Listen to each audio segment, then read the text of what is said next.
Hello everybody and welcome to my video today. I'm going to be discussing all of the things that I will not be buying for my baby. For those of you guys who are familiar with me, my name is Kristen Hoffman. I am a wife and a mom of 3 girls. I've got an 8-year-old, a 6-year-old, and almost 3-year-old. And in just a month or two, we will be welcoming our 4th baby girl. So with that, I have been thinking, like, is there anything that I need to get for this new baby? I feel like we're pretty prepared, but it just reminds me of a time when I was going into new motherhood. There were just so many options that were being presented to me. All of these people were saying, oh, you need this, you need that. And I think I felt so overwhelmed that I just didn't buy a lot of these things. And I wound up never even needing them in the first place. So if you yourself are an expecting mom or a new mom, or if you're a family member of somebody who is expecting, go ahead and share this link with them. And hopefully this could just help them out and just kind of give them a heads up of all of the money that they could be saving by not purchasing these items.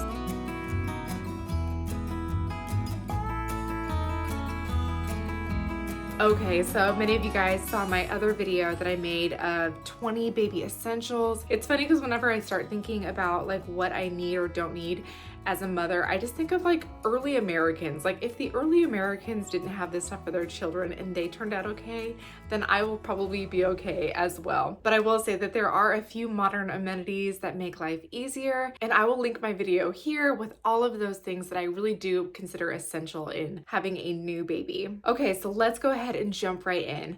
First of all, this is something that I do own, but is not necessary, and that is a changing table. So we bought one. We had one that kind of came with our crib. We've got like a Jenny Lind style changing table. And with our first daughter, you know, it was super cute in the nursery. It matched everything. But in our home that we had before, it was a little A-frame bungalow style house.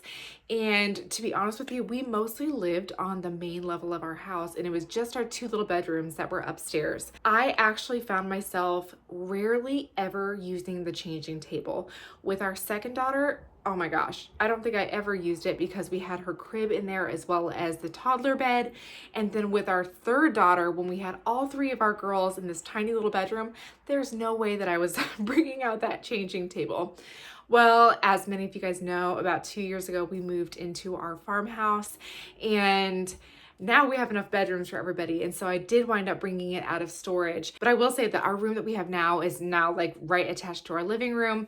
However, honestly, like we rarely ever changed our kids on the changing table. We would always just lay out a little waterproof pad on whatever, you know, couch we were sitting on, or we would just put them on the floor. You know, like you will learn soon enough that you can change your baby in the backseat of a car, in the trunk of your car.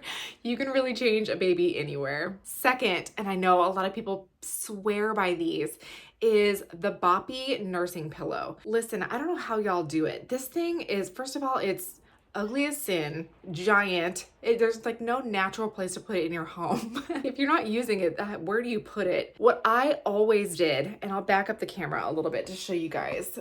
I need a baby. Good thing I'm in a kid's room. Okay, so what I would always do is that whenever I was nursing, I would just be chilling on the couch like this. And all you gotta do is just take like a regular pillow, shove it however you need it. Honestly, these types of things are more malleable than a Boppy anyway. And then you just take your child and you set them right there, right? So this works great when they're little. And honestly, like you can move it, you can use 1, you can use 2. I always just use our couch pillows from our couch. And then as your child gets older, I would just use my leg, you know, like just keep them here, just do whatever. Like, honestly, you don't need to have one of these giant Boppy pillows in order to nurse your child. I've nursed my child in so many different ways, and not once have I ever needed a Boppy pillow. All right, and on the nursing theme, I thought I would just mention this. This isn't exactly for babies, it's more for moms.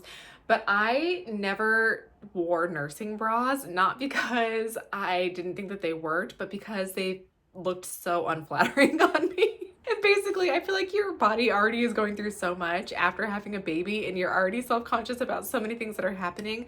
The last thing I need is for my chest to be looking wrong. And so I wound up just wearing a regular underwire bra, and then every time that I would want to nurse my baby, I would just lift it up. Honestly, all these brands are trying to sell you all this stuff as if it's going to make your life so much easier, when really you can just use what you're already wearing and just adjust it to fit what you need. We also don't buy like specific baby laundry detergent. I think as long as you're being responsible with the type of laundry detergent that you're buying, you should be good. So like I would always recommend like an unscented or a free and clear. You can make your own, or you can use these like laundry sheets, which brings us to today's sponsor, which is Earth Breeze. So I'm going to take you all downstairs real quick and tell you guys a little bit about these laundry sheets that we've been using. So I was really happy when Earth Breeze reached out and wanted to work together again. We have loved working with them in the past and have really enjoyed using their products. I love that they don't take up very much space, and they also do a really great job at cleaning our clothes. Plus, they're just better for the planet, and they make laundry easier with their subscription model, so you never run out. So if you guys are unfamiliar with Earth Breeze, their eco sheets look just like a dryer sheet, but it's ultra concentrated. It's actually liquidless laundry detergent. It's the best of all worlds. Earth Breeze is tough on stains and odors while being kind to the planet and your skin. They're great for sensitive skin, especially for babies. Their eco sheets are dermatologist tested, hypoallergenic, and free of bleach, dyes, and parabens. There's also a fragrance-free option, which is what I chose. Earth Breeze got rid of unnecessary chemicals for a formula that is kind to sensitive skin of all ages, including babies.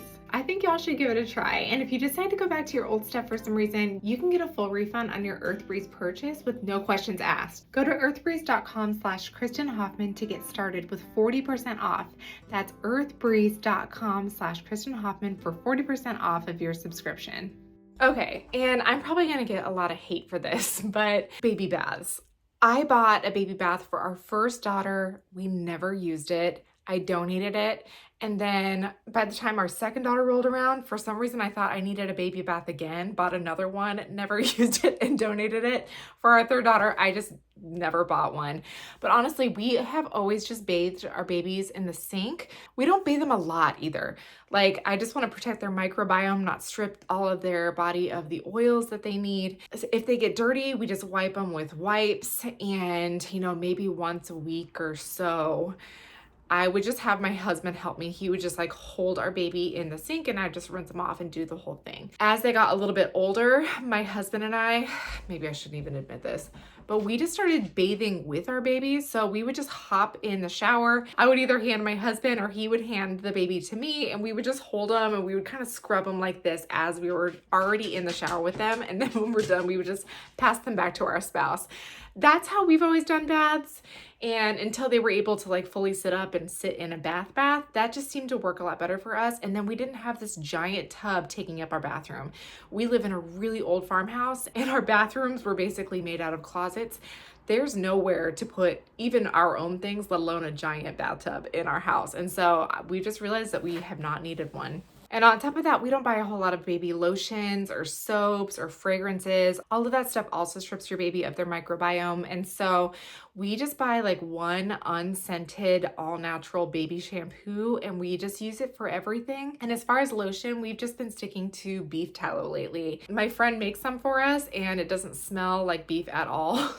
In addition to that, we don't buy like special baby washcloths or anything like that. Listen, a regular washcloth is not going to hurt your baby. They're not going to scream out in pain if you use a typical washcloth and not the like ultra soft baby tiny little things. These are all just ploys to get your money from these companies. Also towels, you know, you can buy the little hooded ones or whatever, but we were gifted a couple later on in my motherhood, but we just used our regular towels for our babies for the longest time. Also on the bath theme is like any like bath squirts, any toys that suck in water and squirt it out. Y'all, there has been all kinds of like tests on these types of toys, and they cut them open and they're just filled with black mold. I would just avoid them at all costs. Honestly, and you guys might think this is terrible of us, but we don't have any bath toys at all in our bath. Our girls just play together and they don't have any problem with it. Again, our bathroom's really small, and just for my mental state, I don't have a place to store all these little toys, and I don't need them all over my floor. So we just don't buy them, and our kids have never complained. They just play together. Okay, and kind of going back to toys. Again, I know that this is controversial, but I have rarely bought a toy for my child in my entire motherhood. Honestly, you will receive toys. Your children will not be deprived. Somehow your house will fill up with them, whether or not you buy them. And so save your dollars and don't buy any yourself, and only buy the things that you actually like, that you think your kids are actually going to play with. We only really bring in like open-ended toys, things that have really specific uses. They might play with them a couple times and then they just become clutter around our house. And so we regularly declutter toys, but especially for a baby, like a baby does not need toys. His or her main toy is going to be you. You are all they want to look at. So same thing with like those like big old like baby gyms and stuff. We've never had one of those. Again, we've never had the space to have some giant mat playground thing out in the middle of our living room. And I've never thought that it bought me enough time to make up for the eyesore that it is. So we've actually never had one of those either. A few things that you already have that you can use for your baby stuff: nail clippers. You don't need to get specific nail clippers just for baby nails. Your nail clippers will work perfectly fine. Bottle brushes, again, you don't need specific baby bottle brushes. The brushes from the dollar store will work just as well. A baby blender. I mean, I never made baby food for my kids. I just went from nursing to like regular food. But if it's really important to you to blend your baby's food up, you can just use your own blender that you already have. And wipe warmers. Like, why does a baby need its wipes warmed? Like, honestly, sometimes I don't even use wipes. I just run a paper towel under the sink for a second, and listen, they've all survived. Plastic diaper pails. Y'all, I don't know if these have like come a long way since we got one, but we got one for our first baby, and oh my gosh, that thing reeked up the entire upstairs of our house. It doesn't matter how many times I changed it, it was like embedded into the plastic. So, life hack, I actually bought this metal trash can from IKEA, and I'll like insert a picture of it here. They come in a large size, which we use as our main trash can, and it comes in a small size. When we were living in our old house and the rooms were upstairs, we would put our diapers in this metal trash can, and something about the metal, it does not absorb smell. If the metal lid was onto the metal trash can, you could not smell any diapers. I mean, granted, if you cracked that thing, it would about knock you out. But the second that you replaced it, it went back to normal. So if your baby's room is on a different level, I would totally recommend doing that. With our last baby, we just threw our diapers into the trash, and then we take out the trash so often that the diapers never really had a chance to like really marinate. Honestly, we've never really had any diaper smell issues in our house since we started doing that. Also, you'll hear people talk about how their noise machines are like lifesavers. First of all, I'll say that we didn't have a noise machine for our first two daughters, and they did fine. I honestly wanted to raise them in a home where they could hear noises all around them and still be able to sleep through it. Same reason why we always like keep all of their windows open so all of the daylight comes in, because it's more important to me to raise a child who can sleep through the busyness of life than it is to have them sleep an extra 10 minutes or something like that. You know, everybody has different values for like sleeping and stuff, but that was one of mine. But if there was a reason that we did need white noise, I would just like put on the white noise app on my iPad and put it in their room overnight. Otherwise, you can always like turn on a like fuzzy AM radio station on an old radio if you have one of those as well. So when I first started having kids, everybody was putting their kids in bumbos to help them kind of like sit up. We rarely ever used it, honestly. It did wind up just turning into one of those things that was just like around our house all of the time. And I'm actually glad that I didn't use it. Yeah, you can come up here. But then I actually found out later that they can actually be detrimental to your child's development and their back muscles being able to sit up on their own. And so I'm glad I didn't use that as well. Walkers are kind of the same thing. Like, we never had any walkers in our house. And trust me, all of our kids learned to walk. Same thing with like little baby swings and baby bouncers. Again, we just never had the space for any of these things, and so we never had them.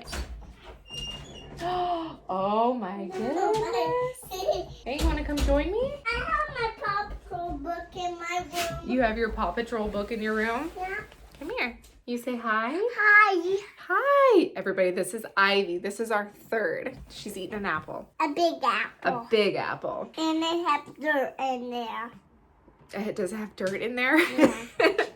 I'm going to be big sister. Yeah, you are going to be a big sister. All right, and next is baby theme decor. We always just had like this type of stuff in our kids' rooms. You guys can see, like, I just have a little portrait of a country landscape, and then honestly my daughter has decorated the rest of this room herself, but we've never had like specific baby items because I always wanted our bedrooms to be able to grow with our kids. I didn't want to be having to buy new decor all the time in order to fit their age, and so we've been really happy with that decision. And it's probably saved us a lot of money. With our first daughter, everybody insisted that we would need like a rocker, you know, like a big rocking chair for like nursing in the middle of the night. And honestly, I had one and I never ever used it. I started out with her sleeping in the bassinet next to our bed, and I would just pull her up into the bed every time I nursed her. And so she never had to get used to like that rocking motion in order to fall back asleep or anything like that. So we never needed to rely on a rocker in order for her to fall asleep. And we wound up just donating the one that we had. My feet are cold. Your feet are cold? Yeah. Yeah. Okay, so speaking of feet being cold, we never bought like baby socks or baby shoes or anything like that. Granted, our kids were born in the like springtime, summertime, and so I would just have them be barefoot all the time. But even when it did get into the winter months, it was easier to just buy like jammies with feet in them and everything, because those socks do not stay on at all, and shoes are pretty much pointless on a baby. Same with like scratch mittens. I guess that our babies never really had trouble with scratchies. And so I had them, but we never used them. And so again, we just got rid of them. A lot of items like that, I would say wait until you know that you need it for your baby, as opposed to buying it just in case you might need it, because otherwise you wind up with so many pointless items rolling around in your house, and things are going to be so crazy when you have a baby. Your house is probably going to be a mess anyway, and you don't need a bunch of tiny little items just cluttering up your space in your brain. Same with like burp cloths and stuff. Yes, if your baby spits up a lot, it's nice to have burp cloths, but you can use like the muslin blanket wrap type things. Like you can use so many other things. You don't need to go out and buy a specific burp cloths for your baby. Yep. And last, I would say, is like something that we never had was like car seat dangling toys and stuff. I mean, not that they're bad, but why? Like, I guess if we ever wanted to give our kids something to play with, we just handed it to them. Also, let me just tell you, on kind of like the toy theme, our first daughter's favorite toy in the world was a metal spoon. So, I mean, don't assume that babies need toys to be happy. They will pick out anything around your house and they will make it into their own toys. I have no toys on the main level of our house, and I swear down there it's like forts 24/7. They make forts out of anything that they can find. Kids are so creative and smart. They don't need play school telling them what they can play with. They will play with anything that they can. All right, everybody. Well, that's my list. I don't even know how many there were that I listed, but it was a lot. I'll count them up and I'll put it in the thumbnail or something like that. Do me a huge favor. It really helps my channel if people like and subscribe, and especially if they share my videos. So if you know a new mom, please share this video with them. You know what? Let them know what they don't need to be wasting their money on. And if you guys are interested, you guys can watch my baby essentials video that I spoke about earlier. I'll link it below as well so that you guys can just click on it easy. Anyway, y'all, well, thank you so much for stopping by our farmhouse. And until next time, you say see you later. See you later. See you later. Bye. Bye.